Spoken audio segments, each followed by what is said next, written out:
জয় হিন্দ।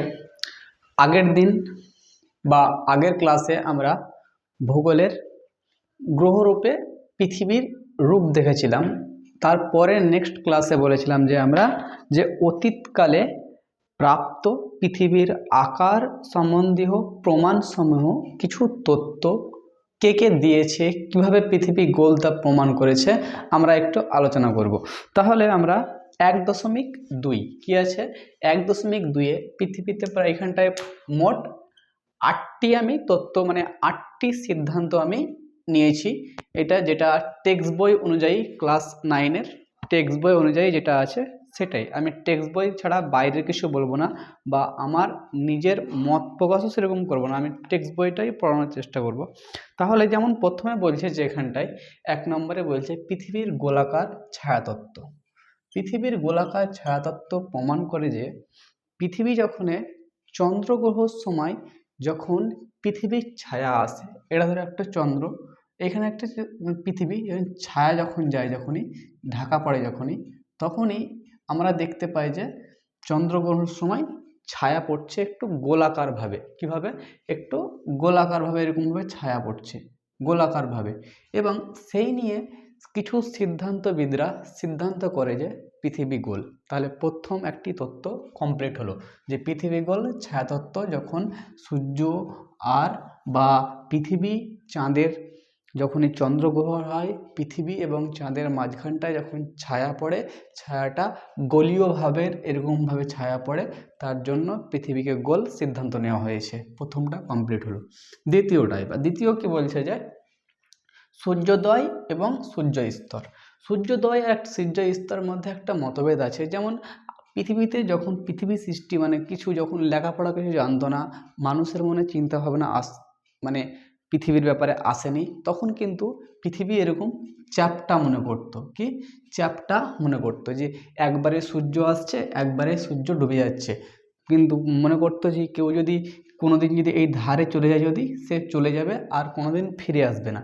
কিন্তু এই তত্ত্বটাও কিন্তু ভুল হয়ে যায়, কারণ পৃথিবীতে বলছে যে গোলাকার, তখনই কিছু মানুষ ঘুরতে চলাফেরা করতে বার হলো এবং দেখলো যে পৃথিবী কি গোলাকার। পৃথিবী এরকম হচ্ছে গোলাকার। যখনই সূর্য দিন রাত পরিবর্তন হচ্ছে, যখনই ধরো এই সাইডটা হচ্ছে দিন, সাইডটা হচ্ছে রাত, কিন্তু এই সাইডে যখনই কি থাকছে সূর্য থাকছে, আস্তে আস্তে আস্তে আস্তে সূর্যটা ঘুরতে ঘুরতে ঘুরতে ঘুরতে ঘুরতে এই সাইডে যখন সূর্যটা চলে আসছে, তখনই এই সাইডটা দিন আর এই সাইডটা রাত। আর ঠিক সূর্যটা যখনই এই সাইডে যখনই চলে আসছে, তখনই কি হয়েছে, এটা দিন এটা রাত। নিয়ে সিদ্ধান্ত এলো সূর্য পৃথিবীর চারদিকে ঘুরছে, তার মানে দিন রাতের পরিবর্তন হচ্ছে, গোল বলে এটা কিন্তু সম্ভব। বইয়ে এটা বলছে যে পৃথিবীর আকৃতির চ্যাপ্টা সমতল হলে পৃথিবীর সর্বত্র এক সময়ে সূর্যাস্ত হতো। যদি এইরকম চ্যাপ্টা হতো তো পুরো পৃথিবীর এক সময়েই সূর্য উঠতো, এক সময় সূর্য ডুবে যেত, কিন্তু এটা নয়। তার জন্য কিন্তু পৃথিবী গোলাকার বলেই অবস্থান অনুযায়ী নির্দিষ্ট সময়ের ব্যবধানে বিভিন্ন স্থানে সূর্যোদয় হয়। মানে এটা পৃথিবী গোল, পৃথিবী কি গোল বিভিন্ন সময়ে। ধরো মনে করো এটা ইন্ডিয়া আছে, এখানে চায়না আছে, এখানটায় উপরে রাশিয়া আছে, এখানটায় ইংল্যান্ড আছে, আর এখানটায় ধরো সৌদি আরব আছে। তাহলে আমরা যখনই সূর্য প্রথমে কি আসছে, এই সাইডে যখনই আসছে পূর্ব দিক থেকে, আমাদের ভারতবর্ষের পূর্ব দিক থেকে সূর্য আসছে, পূর্ব দিক থেকে কোথায় হচ্ছে পশ্চিম দিকে চলে যাচ্ছে যখনই, তখন এই সাইডটা কি হচ্ছে হালকা রাত্রি হতে শুরু করছে, মানে কালো কালো। এখানে যখনই সাদা সাদা ঢাকতে ঢাকতে যাচ্ছে, এটা সূর্য যাচ্ছে, যখনই ঢাকতে ঢাকতে ঢাকতে ঢাকতে আসছে মানে সূর্য এই পাশে ঘুরে গেছে পুরোটা। তার জন্য এই পাশটা কি হচ্ছে দিন হচ্ছে, আর এই পাশটায় রাত, কারণ সূর্য ঘুরছে বলেই কিন্তু এটা দিন রাতের পরিবর্তন হচ্ছে। বুঝতে পারলাম 2 নম্বর টপিক। এবার আমরা 3 নম্বরটা দেখব। 3 নম্বর কি বলছে যে সব গ্রহই গোলাকার।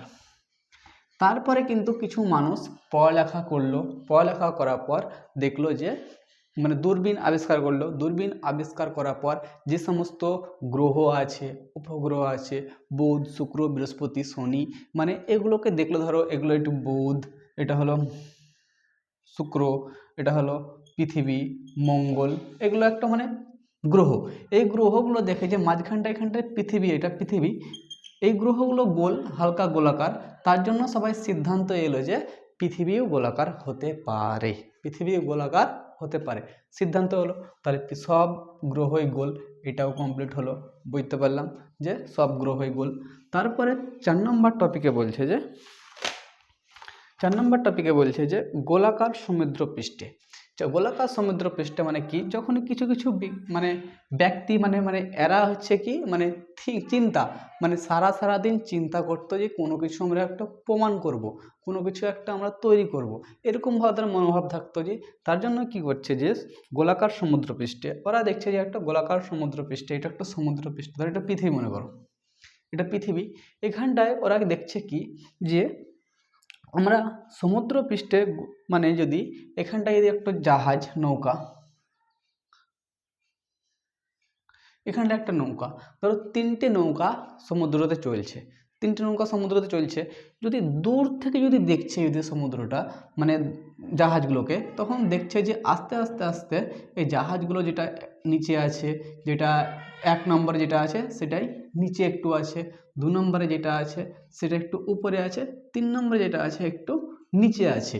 তার মানে বুঝতে পারছে যে পৃথিবী গোল করে ঘুরছে, তার জন্যই 1 নম্বরে যে জাহাজটা আছে সেটা একটু নিচুতে দেখাচ্ছে, 2 নম্বরে যে জাহাজটা আছে সেটা একটু উঁচুতে দেখাচ্ছে, আর 3 নম্বরে জাহাজটা আছে সেটা হচ্ছে যে আরেকটু নিচুতে দেখাচ্ছে। এটা গোল বলেই কিন্তু সম্ভব হয়েছে। বইয়ে কি বলছে দেখি, যখন কোনো জাহাজ যখন সমুদ্র দিকে যাত্রা শুরু করে তখন তীর থেকে দেখলে প্রথমে গোটা জাহাজটা, তারপরে শুধু জাহাজের পাল এবং শেষে মস্তুলের মাথাটাও দেখা যায়, মনে হয় যেন জাহাজটা বাঁকানো এবং ঢাল বেয়ে নিচে নেমে গেল।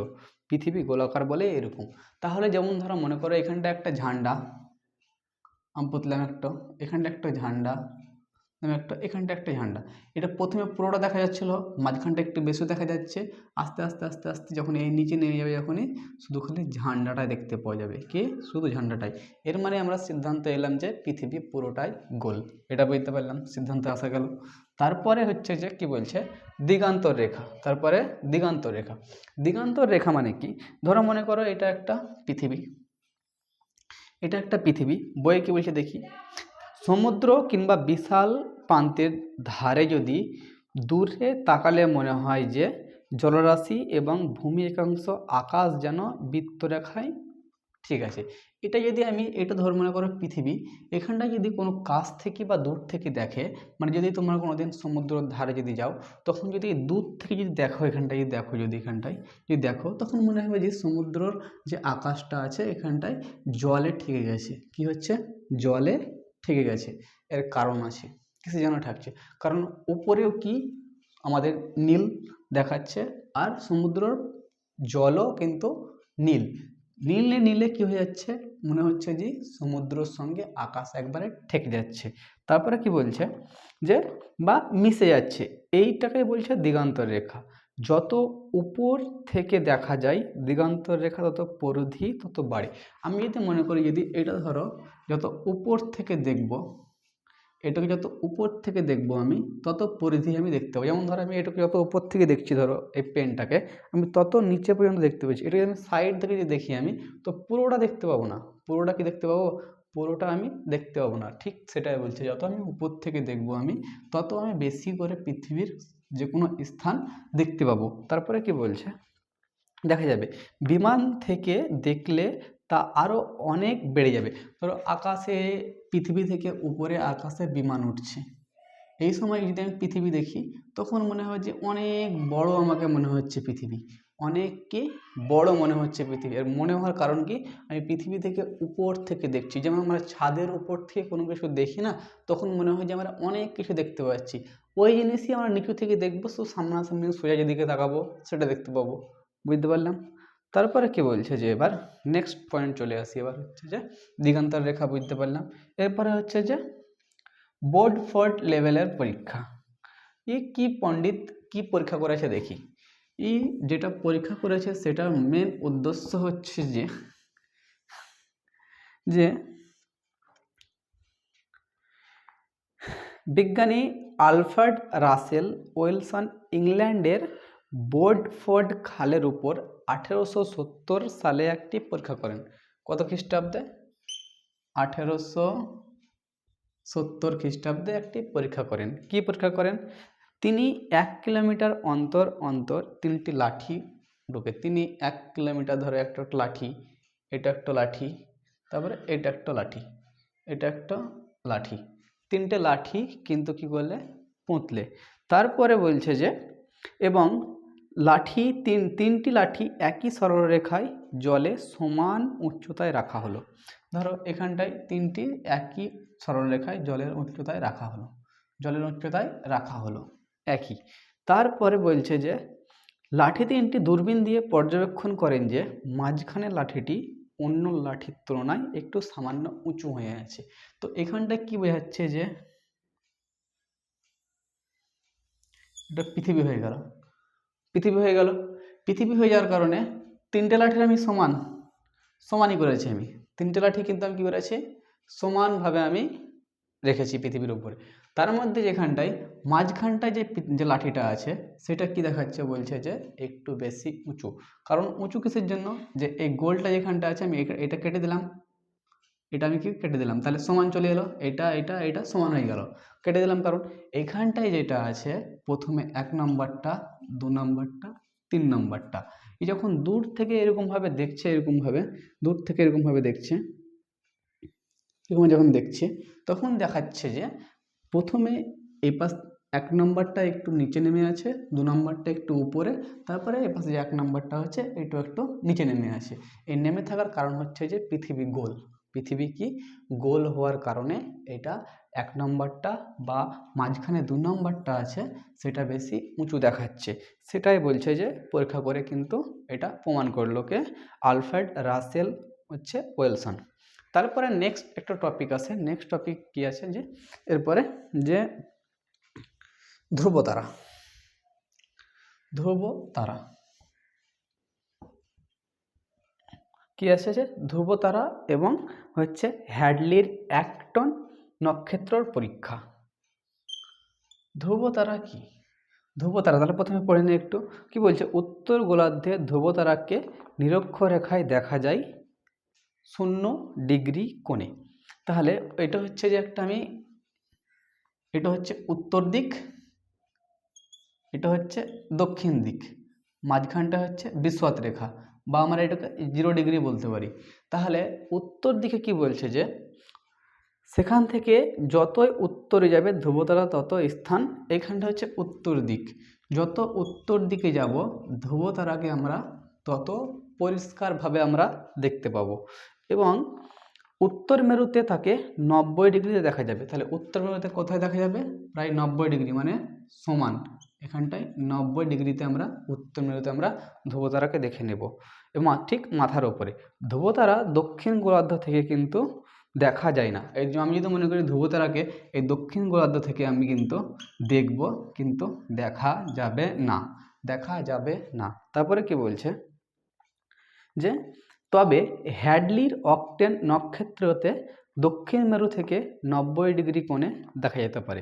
এবার এটা কি দেখলাম? এটা ধ্রুবতারাকে দেখলাম 90 ডিগ্রিতে, কিন্তু যেটা বলছে যে হ্যাডলির অক্টন নক্ষত্রের পরীক্ষাতে কিন্তু 90 ডিগ্রিতে কিন্তু দেখা যাবে এবং দেখা যায়।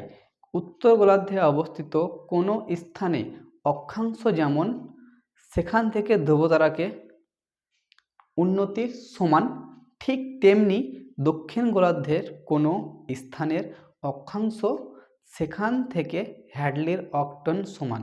যেমন আমরা এখানটায় উত্তর গোলার্ধের যেই সমানভাবে আমরা দেখতে পাচ্ছি, এখানটায় সমানভাবে যে আমরা উন্নতিভাবে দেখতে পাচ্ছি, ঠিক দক্ষিণ গোলার্ধে এসে মানে এটা ধ্রুবতারাকে দেখছিলাম আর এটাকে হ্যাডলির অক্টনকে ঠিক উন্নত পরিষ্কারভাবে দেখা যাবে।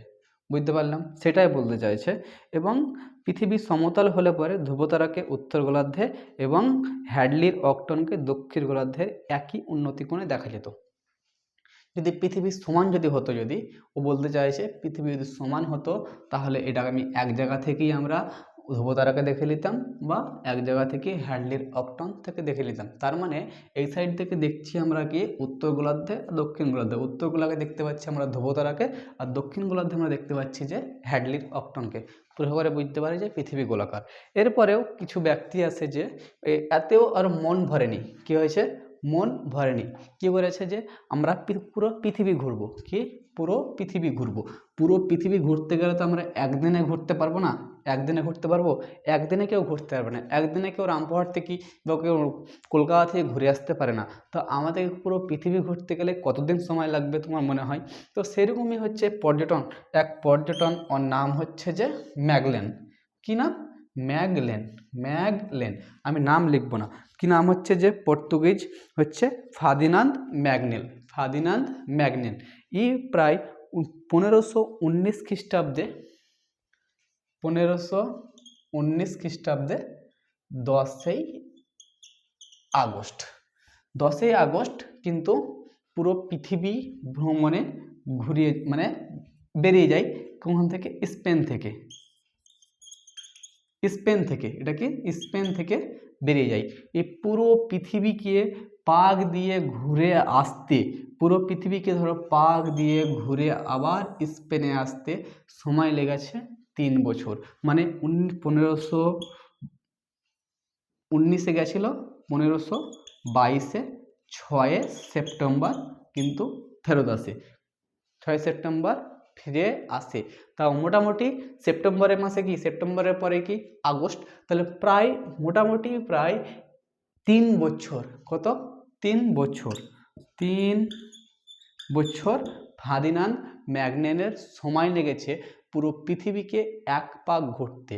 এই পৃথিবী এক পাক ঘুরে তিনি প্রমাণ করে দিল যে পৃথিবী গোল, পৃথিবী পুরো মহাসাগরের সঙ্গে মহাদেশ যোগ হয়ে আছে।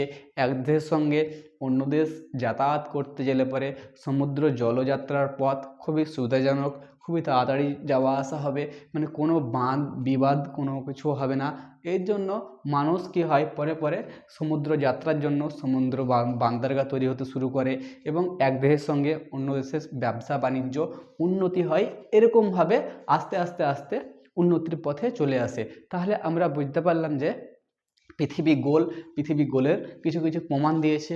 প্রমাণ দেওয়ার হচ্ছে যে লাস্ট বেলায় সবথেকে গুরুত্বপূর্ণ একবারে প্রমাণ করে দিল, গোটা পৃথিবীকে জানিয়ে দিল ভূপৃষ্ঠ পর্যটক হচ্ছে ফার্দিনান্দ ম্যাগনেল। তাহলে আমরা কমপ্লিট করলাম যে 1.2-এর পুরোটা। এরপরে নেক্সট ক্লাসে আমরা পড়ব যে 1.3-এর বর্তমান সময়ে প্রাপ্ত পৃথিবীর আকার সম্বন্ধীয় প্রমাণ। আমরা যেই এই পৃথিবীতে বাস করছি, এই পৃথিবীর আকার সম্বন্ধে নেক্সট ভিডিওতে আলোচনা করব। তো জয় হিন্দ, এতদূর পর্যন্ত।